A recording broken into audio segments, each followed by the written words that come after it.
ஒரு ஊர்ல ஒரு ராஜா இருந்தாரு. அவரை யாரு புகழ்ந்து பேசி என்ன சொன்னாலும் அவர் அப்படியே நம்பிடுவாரு. அதனாலே அவரோட மந்திரிங்க எல்லாருமே இந்த நாட்டோட மக்கள் எல்லாருமே சந்தோஷமா இருக்காங்க, அதுக்கு காரணம் நீங்க தான் அரசே அப்படின்னு புகழ்ந்து பேசியே அவரை நம்ப வைக்கிறாங்க. ஆனா அதெல்லாம் உண்மை இல்லைன்னு தெரிஞ்ச ஒரே ஒரு மந்திரி மட்டும், ராஜா நம்ம நாட்டு மக்கள் யாருமே சந்தோஷமா இல்ல, எல்லாருமே ரொம்ப கஷ்டப்பட்டுக்கிட்டு இருக்காங்க. இதெல்லாம் கேட்ட ராஜா கோவமாயிடுறாரு. என்னோட ஆட்சியே நீ தப்பா சொல்றியா? அந்த வயசான மந்திரியை வேலையை விட்டு தூக்கிடுறாரு. வீட்டுக்கு வந்த அந்த வயசான மந்திரி ரொம்ப சோகமா உட்கார்ந்துருக்காரு. அதை பார்த்து அவரோட பையன், இதை நான் சரி செய்யறேன்ப்பா அப்படின்னு சொல்லிட்டு அவன் அரசவைக்கு போறான். அரசே, நான் ஒரு வியாபாரி, உங்களுக்குனே ஒரு பிரத்யேகமான ஒரு துணியை நான் கொண்டு வந்திருக்கேன். இந்த துணி புகழ்ச்சிக்கு ஆசைப்படுறவங்க, பொய் சொல்றவங்க, இவங்க கண்ணுக்கெல்லாம் தெரியாது, உண்மையா நேர்மையா உள்ளவங்க கண்ணுக்கு மட்டும் தான் தெரியும். அதனாலதான் அரசே நான் உங்களுக்காக இந்த துணியை கொண்டு வந்தேன். உடனே அவன் வெறுங்கையை எடுத்து காட்டி, இந்த துணி எப்படி இருக்கு பாருங்க அரசே அப்படிங்கிறான். பக்கத்துல இருந்த மந்திரிங்க கண்ணுக்கு யாருக்குமே தெரியலன்னு சொன்னா அரசர் நம்மளை கண்டுபிடிச்சிருவாருன்னு, இந்த துணி ரொம்ப அழகா இருக்கு அரசே அப்படின்னு எல்லா மந்திரியுமே சொல்றாங்க. அரசரோட கண்ணுக்கும் அது தெரியல, அவரும் தெரிஞ்ச மாதிரி காட்டிக்கிறாரு.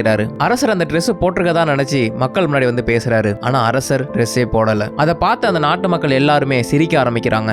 உடனே அந்த இடத்துக்கு வந்த அந்த வயசான மந்திரி, அரசர் தன்னோட நாட்டு மக்களுக்கே போட்டுக்க துணி இல்ல, அப்புறம் நான் மட்டும் ஏன் துணி போட்டுக்கணும் அப்படிங்கிறதுக்காக தான் அவர் போடாம வந்திருக்காரு. இதை கேட்ட நாட்டு மக்கள் எல்லாம் அரசரை பாராட்ட ஆரம்பிக்கிறாங்க. அரசரும் தன்னோட தப்ப உணர்றாரு. அவரை புகழ்ந்து பேசி ஏமாத்தின எல்லா மந்திரியையுமே சிறையில் அடைக்க சொல்றாரு. அந்த வயசான மந்திரிய அவரோட அரசபையில முதல் மந்திரியா மாத்துறாரு. உங்களை புகழ்ந்து பேசுற எல்லாருமே உங்க நண்பர்கள் கிடையாது.